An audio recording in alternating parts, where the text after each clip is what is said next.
Hold that on to me. We are recording. Should have a nice frost tonight. All right, everyone. Thank you for the adjustment of venue. And for those on Zoom who are going to be watching this or on YouTube, we adjusted because our elevator is out of service temporarily. So we got a few things on the agenda here. One of them is a recommendation to the town council on property purchases. There's two items on that. One of them is what we've been talking about for well over a year of purchasing the Elks property out on Central Street for a new fire station. And the second one is to engage with a real estate agent to explore some possibilities for the town on what properties we might be able to purchase strategically for the future of the town in terms of future development and encouraging growth. So the real estate agent would essentially act on behalf of the town, and it would be the person that would do negotiations and a lot of the research for us. So that's the benefit of that. Specifically, the recommendation to the council, there's two ways that we could do it. One is there could be two separate orders where if we as a committee wanted to purchase the Elks property, we can buy that and bond it or get a loan essentially, separate from everything else. And if we find another property that we also want to purchase, we can also buy that separately as well. So it would be kind of two separate agenda items on the council packet, or we can do it all as one, where the town would approve the recommendation from the committee, which involves a multitude of things, one of which is purchasing the Elks property for a certain percentage point of interest for a certain number of years, so basically the terms. And that at any future date, the council can also add other properties to that before we engage with Bangor Savings or whoever else we get lended to from. So I think it would make sense to have it all in one, basically that we approve the purchase price that we've talked about for some time for the Elks property, and that we also are approving a real estate agreement with a real estate agent to act on our behalf to look at any other properties that we might be interested in, at which point we would have another council order in the future if there was another property to also purchase that property in one package with the Elks. Is everyone generally okay with that second option, basically all in one? I agree. The Groomer funding in mind as well. Yes. In the Economic Development Committee, we've also been working with John Raymond on some equipment that would be needed for maintaining the trails in town. He got a whole bunch of matching funds for that grant, so the bulk of it is actually already being paid for. There's just the last remaining 31,000 to complete the overall purchase for him, which would allow him to do quite a lot in town and maintaining the trails. I think that's roughly 30% of the overall cost, and it would be dual purpose, so they would be able to better maintain the ATV trails as well. So it's a year-round piece of equipment. Would allow them to better maintain the trails on behalf of the municipality. A worthwhile investment of money. And that would be in combination with changing the route to go through the downtown so that all the businesses downtown can benefit from snowmobiles and others that we've also talked about in the Economic Development Committee, and safer routes. I had a meeting with the Northern Timber Cruisers, Snow Rovers, and the town of Midway on Monday night.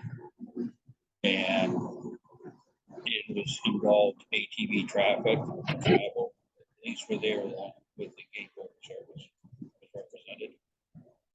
And Yeah, talk a little louder if you can. yeah, their thoughts and positions are that Millinocket has evolved into a cluster of unenforceable situations with ATV travel and traffic within the community, and have made suggestions as far as how to reroute the main route so that it would be most applicable for people coming in from out of town to be able to use their ATVs. But what it would probably mostly likely do is stop the daytime grocery store people and the people who are going to McDonald's and that from being able to just go down any road they want to or think they can go down any road they want to and argue the points. They're also working with the district attorney's office to get a clarification on an access road, the 1,500 foot, say, to an access road or the access road itself. What we have right now through 3 towns is dawn to dusk. After dusk, does that turn back into a public way? And if so, then those ATVs cannot be on that road, period. And the recommendation was to narrow the scope of accessibility to Poplar, Bates, Katahdin Avenue, Aroostook Avenue, Central Street, all the way up, staying to the right to allow for access to businesses both up on the hill and downtown, and get rid of Mass Ave, Forest Avenue, all these other ones, Sycamore, Balsam Drive. You should see the list of what the police department tried to issue their officers as far as roads that ATVs could be on, or you might see ATVs, and it was this long. And talking to Patty, we'll call him assistant chief, she basically said that their hands are tied in a lot of this, and it's making it very hard for them to do their job effectively. Whether it be speed, people driving at night without lights or whatever, not staying to the right, it's become a real problem. So what the snowmobile clubs are going to come up with a sheet, and John plans on coming in front of the council with recommendations for changing the traffic pattern to almost basically go back to the beginning and rework it from where it started and try to make it more serviceable for the people coming from outside the community to get to where they want to go as far as businesses are concerned, plus the trailheads, and not to have it in the neighborhoods and people who, basically we've got people with no driver's licenses and that, or have suspended licenses or whatever. And as long as they are on a road that says accessible through what we have right now, they can't be touched. And that's wrong, and it's really bad for the police department. Yeah, I know the push was to standardize across the 3 towns what procedures are and all that. And that's kind of what ties us into that 32,000, was it? 31,000, I think the number wrong. It's to have those very strict areas where people can be and maintain them very well. So it's another economic development piece that I think would go a long way and help everyone in town, whether they're a resident or a business. So you said that's in partnership with John Raymond, Timber Cruisers, or just? Yeah, he's with the Northern Timber Cruisers, but yeah. He represents them often as the board president. So the money would be matched. They actually have multiple funding sources for the remainder, and there was some confusion on the original grant application as to what the matching funds would be for that grant. So yeah, this is This would be the third funding source for that grant, but it represents the smaller percentage than the other two. But that would be a recommendation from the Economic Development Committee anyway, so that would be separate. But ideally it can fit into the same package of just doing a single loan of the Elks property, potentially others, and the timber cruisers equipment. Where exactly?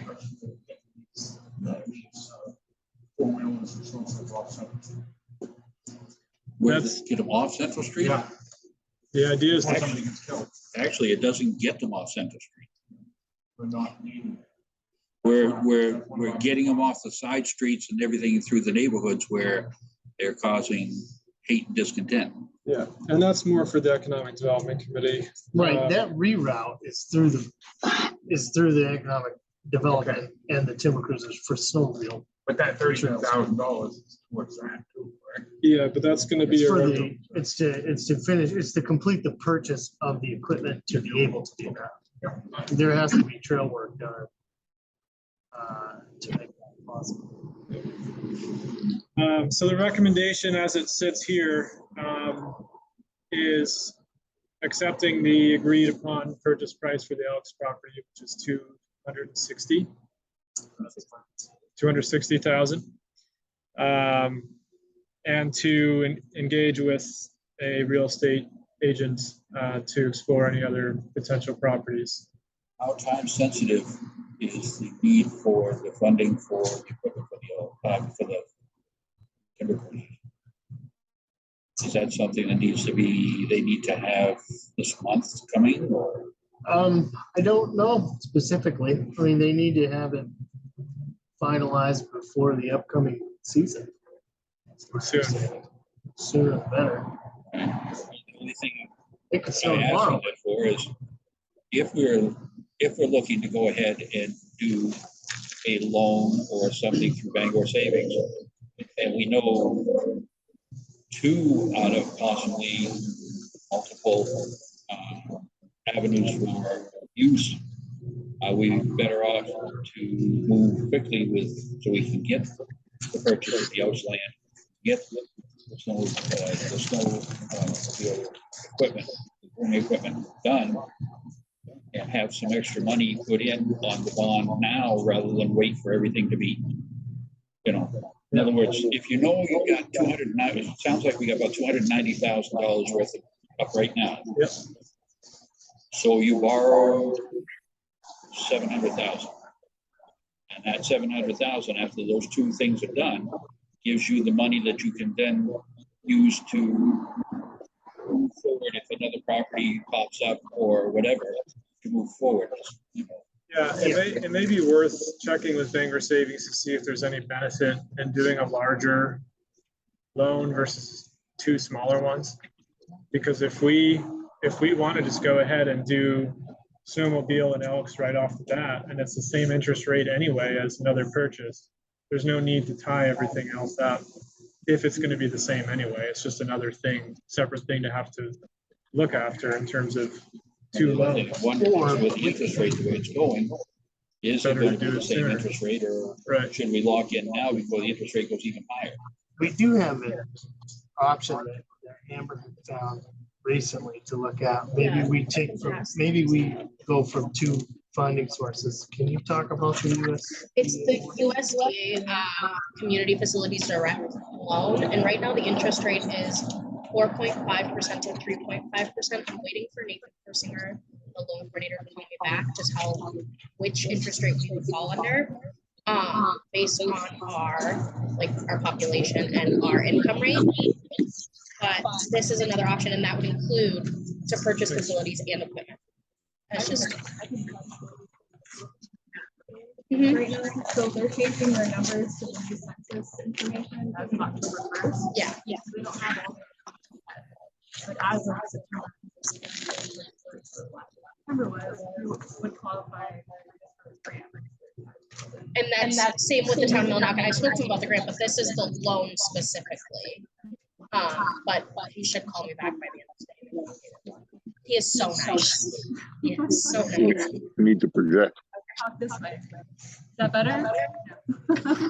Nathan's great. Yeah, so when I get that, I will email it along to everyone as well.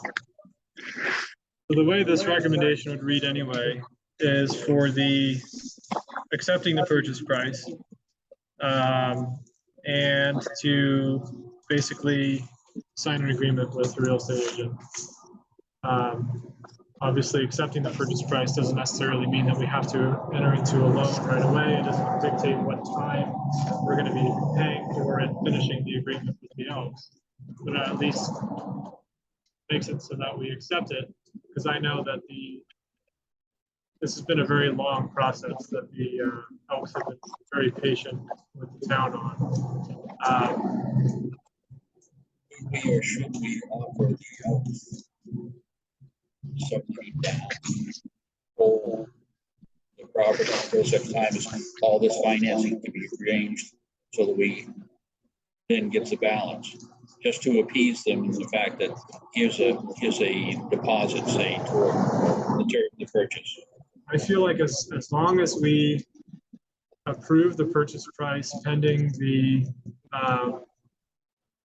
putting together the funding source, I think that would be enough to show that we have approved it, we are buying it, we're just figuring out the financing, how we're gonna do it. This is for the whole parcel of land. At one time, we Yeah. section it out. This is for the whole parcel of land. Yeah. So is everyone okay with that recommendation? Yep. Okay. But then between Amber and I and Mary Alice, which terms we can hammer out the final details on funding sources. All we know is that at this point, we know tentative rates for Bangor savings. We know about this option here, but we know we can't do it through the bond bank. It was the last update. So it'll be more of a traditional banking. All right. But we can do that quickly and easily enough.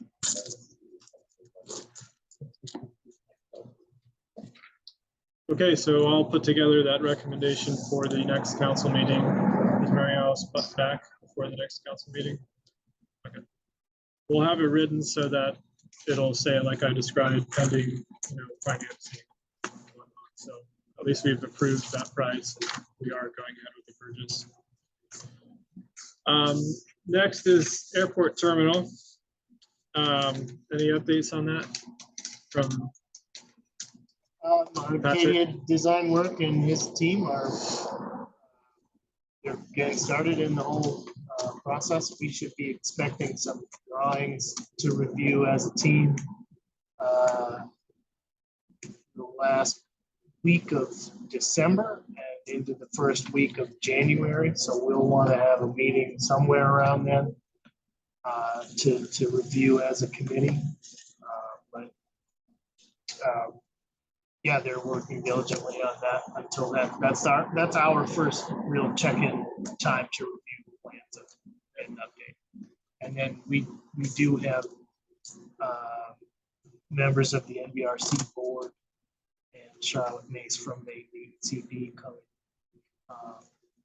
very soon. And so Amber and I and Jeff will be meeting with them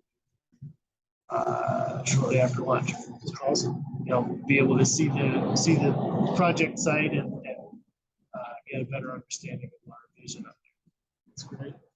You have all those renderings there still, right, Jeff? The initial. Yeah, ones, yes, right? I do. Yeah. That'd be great to show them kind of what the idea is behind that whole project. Yep. And the reason for it. Yeah. Sure, once they see the building and walk through it, they'll understand why we wanted a new one. Yep. And on that note, though, airport related, I've started up discussions again with the VP of Cape Air to try and figure out service to Millinocket and Boston. My goal is that we can create kind of a transportation plan for the whole northern part of the state where Millinocket can act almost as a hub for connecting all the smaller communities like Fort Kent and the universities up there and all these areas that have a real difficult time attracting employees just like we do and other people do because of connectivity. having a direct flight to a major city is a huge benefit for people. It also would help the mill site. But even businesses, I spoke to some airport managers in those areas, and they said that they have small businesses to medium-sized to large businesses that have to pay their employees to drive all the way down to one of their other branches and back just to bring back one part. So they have to pay hourly, $15, $20 an hour plus all the gas for someone to go basically on a 8 or 16 hour, drive. So my hope is that this could also help streamline for businesses their availability of parts, so that Cape Air or whoever else could essentially get that all put together in Boston and just have it brought right to their communities, or at least closer to where they are. That would also help a lot with bringing down the cost of passengers if you're adding in kind of a mixture of cargo with passenger. My hope is that it would also be their all-electric aircrafts. They bought, I think, 20 or so all-electric aircraft. So obviously that opens up a whole other level for funding as well. If we wanted to promote it as a clean energy transportation project. So We can sell it, we can sell a charging station. yeah, charging station. My opinion is on that the jets are still gonna come. That we just need a charging station. And I'm sure there's gonna be a per kilowatt of whatever to charge So, that right, too. yeah, And it makes sense as to why we need the building with the space to handle the passengers for this too.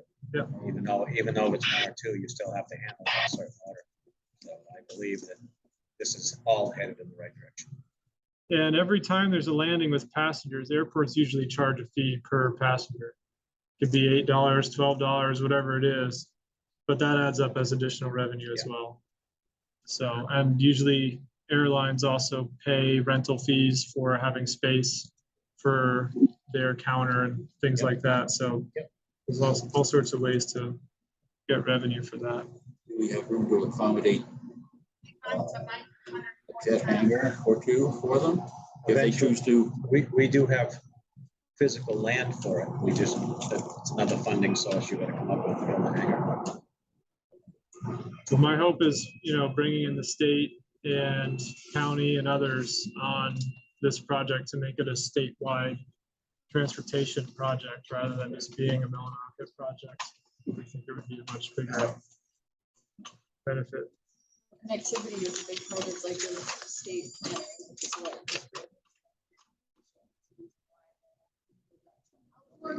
Yep. Yep, it's being recorded too. Any other thoughts on the airport? All right. Updates on the resilience project. I know that we last met about doing the subsidy, I guess you could call it, for Yes. the heat pumps. I'd spoke to Bangor and based my application just kind of what they're doing, and asked, I said that we were looking at giving anyone from 1,500 to $2,000 for the total cost. Rick Waskin is really happy he wants to work with us, and he'll take care of all the efficiency main stuff for the people who qualify with that. Those who don't, that's when we can up, their rate. The application was submitted last Monday, so we just have to wait and see who asked for the 50,000. Was he willing to forego that additional cost until it's refunded so that the homeowners don't have to put out? Yeah, oh yes, Okay. we would pay him directly. Instead of Okay. giving the money to the homeowner, we would then. cut Okay, him a great. check. Yep. And he was willing to work with us on cost as well. So he gave me a bottom line price for every single size. And he'll go into the home and decide which one would be most suitable for that. Rick Wassigan. what are we looking for? What are we looking at if we get 50,000? What does that enable us to do with numbers, or how many homes? Well, if we give everyone, if everyone gets 2,000, that's 25 homes we can impact. Yeah, I think it can vary depending on Yeah, the cost of the, smaller house, smaller unit, smaller price. and So- if they can get the rebate from Efficiency Main. It can vary, but I think, around 25. Units are about $3,000 right now. The average one is a $2,000 efficiency main. And Rick doesn't ask for the 3,000 up front. He takes 1,000 and he goes after the efficiency main rebate. It's a really good deal for them. No, you can't. He's very good. Bend over backwards. Does a nice job. And he guarantees his work, gives them a warranty for, I think it's like 10 years. And then we'll come back and service it for everyone. On his list to get rid of. Yeah. Yeah, I was gonna say. And we might Yeah. have to go ahead and put this out as a bid process or something further. With Moscow, just people like that to be able to be part of it. He is the only one certified through Efficiency Maine to do heat pumps for Boston in Millinocket. I did get a quote from Moscow as well, but That does he was take- cheaper and he's the only one does take a- certified. Yeah, job, yeah. When it comes to barriers and stigma and pride, how is this going to be advertised? Because obviously we talked about that last time of how Yeah. some people are, even if they really do need that help, are a little too prideful to ask for it. Well, I think like Brittany had mentioned, it's a really great idea. The people that are asking for heating assistance are those who need it Let's most. just start with. So that's a place to start right there. I know that people call Chief Milka when they're low on heat, so he can have a running list of those, and that's when we really can start pushing, like, this is a program we're now offering. I don't think they're gonna have to reach out. I think people have to reach out for this. Yeah. Or, and see if they qualify. Yeah. I don't think anything over the typical, we'll put it on our website and talk about it on social media and meetings, but I don't see it lasting a whole time. As a matter of fact, you may have so many people that it may come down to a pecking order as far as Yeah. most needy. going That's down what through. Bangor's seeing. Yeah, They're looking for additional funding now because it's been so successful. I can picture that happening. Has a potential for reducing homeowners fuel by half, really. Yeah, it's just when it comes to providing that service, obviously, I think we all want it to go to those who need it the most. And some people who might need it the most might not say anything, is my point. Yeah, I think them out of the But, woodwork. I mean, there's nothing we can do about that. It's just. Now, are we focusing more on the elderly?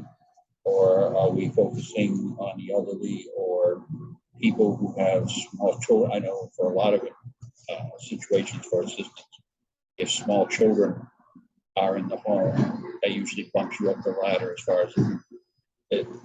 From my understanding, that's up to us as a committee. I know that this Yep. is being housed here for that purpose, is we can basically decide what the parameters are and how that would all play out. I think the low income numbers kind of take care of that because it's more of an income for people with children, say. That still keeps them in that category. I just don't want to see a child in a Like home. a single person household gets a higher, that's a higher income. Did Bangor have any insight on that, on how they're prioritizing? It has to be 80% lower than the median, or the federal poverty line, sorry. So 80% or lower. And beyond, Yeah, I'm sure they have a lot of that. Yes, So they beyond do. that, are there additional things to reduce the number? just 80%. You're making less than 80%. They do have a very large list, but I mean, to them, it's just about impacting those who are most vulnerable. I think we were, so from a different meeting, we were involved in our one that was the MDAS people last week. Yeah. Kind of blindsided that there is a program, Line Keep, Yeah. that they provide free heat pumps for people who qualify for heat assistance. So I know that we had also talked about maybe those people who still need it, but they don't quite qualify. I wonder if Right. those people Well- are probably people who have children, higher threshold. Mhm. Those are people that Borderline we should ones. target. So how do we get to them? Figure out who falls through the cracks of that. Yeah. Well, let's I'm get with a Steve, light it's getting debrief somebody to next. apply for it. Well, I'm sure Pink Cab would probably pay it. I've run into that with a couple. Had to call my, yeah. They don't qualify. But they are still making less than the poverty Make line. it less than, as far as we're concerned. Well, that's where we can jump in. Then they need to apply for this. They Right. qualify for this. I think that's awesome. And when we talk about the other way, I've talked to 2 or 3 ladies, I do frequently. And I've explained this all over them, and they're actually, Good. they feel that the town isn't really doing it, the state aid.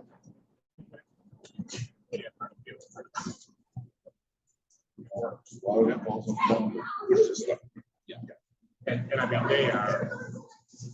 they're living on a pension. Some of them husbands that work. Everybody always imagines that they're retired or have pensions from Great Northern. But there were a lot of people, husbands and wives, that retired from the railroad, which was a lot lower. And a lot of those women are widowed now and try to stay in their homes. And that makes it really hard. So I guess when it comes to this application process, does it make sense to first try and see if they qualify with that LIHEAP? Yeah, And if- I think so. If they do, great, and then we'll just kind of reduce that list down and then see what we have then. Yeah, Because if we have 26 people, or it'd be pretty easy, 25. Yeah. But if we have 100 more, then we'll have to I think think you gotta about. find you're gonna- You're gonna be like Bangor, we'd be looking for more. I mean, it doesn't mean that next year you can't, I mean, what I gathered, what Amber was saying, you could apply, we could apply again, and if we show that we have 50 more homes, that, you know, might be a pretty good selling point to be able to get it and get the funding again. Yeah. You know, do this the second year. Okay, well, when would we start? I guess you put in the application. yes. When do we hear back? Sharon believes that we'll hear sometime in November, the first week of December. Will be like the latest we hear. And she said when she received the funding to help us start, she was able to get a check for 2 weeks after she was approved. Okay. Yeah. So I guess by then we'll look at how we want to advertise it and kind of set a time frame for when people can apply. So that way we can do it all streamlined. I know. It'd be nice if it was before winter, but Are they available once we get the funding to put them in? Are those available? We know that, is there supply? Not that I'm aware of. We still I have can some follow more, up. we still have some more planning and research to do. Yeah. While we wait for the funding. okay. I know he's doing Get your ducks in a row. Yeah, ducks in a row. He's got a waiting. I was gonna say, if he's got a waiting list for what he's got right now, imagine if we go ahead and give him 25 more homes. But a lot of times, he knew that, he knew he could afford it. 25. Right. I know, but I'm just thinking the time frame, the lag time for if he does get them, and when he gets them to when he can actually install them, because that's a lot of homes for a single installer to go through. I don't even know how long can you do a heat pump in a day? Yeah. Oh, yeah. 2 if you're good. I don't have need a job before. There we go. Yeah. Put your blade in the right place a lot. Yeah, that kind of stuff. That's on white. All right. Any other comments on that resilience project? Well, that concludes it. Thank you all. Well, thank you. I should have given you my Oh, jacket. come on.